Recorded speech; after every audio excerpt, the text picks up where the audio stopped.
नमस्कार दोस्तों, स्वागत है मेरे चैनल में आप लोगों का। तो मेरे जितने बड़े भाई बहन और माता पिता हैं मैं उनको प्रणाम करना चाहती हूँ।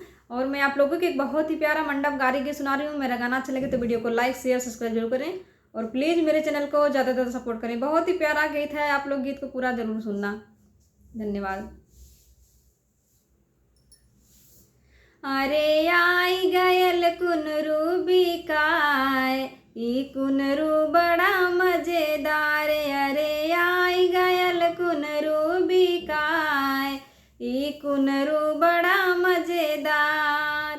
ई कुनरू खाय वही समधी के बहिनी, ई कुनरू खाय वही समधी के बहिनी। अरे खात ललन होई जाए, ई कुनरू बड़ा मजेदार। अरे खात ललन होई जाए, ई कुनरू बड़ा मजेदार। अरे आई गयल कुनरू बिकाय, ई कुनरू बड़ा मजेदार। अरे आई गयल कुनरू बिकाय, ई कुनरू बड़ा मजेदार। ई कुनरू खाय वही पंडित के बहिनी, ई कुनरू खाय वही पंडित के बहिनी। अरे खात ललन होई जाए, ई कुनरू बड़ा मजेदार। अरे खात ललन होई जाए, ई कुनरू बड़ा मजेदार। अरे आई गयल कुनरू बिकाय, ई कुनरू बड़ा मजेदार। अरे आई गयल कुनरू बिकाय, ई कुनरू बड़ा मजेदार। ई कुनरू खाय वही दुल्हे के बहिनी, ई कुनरू खाय वही दुल्हे के बहिनी।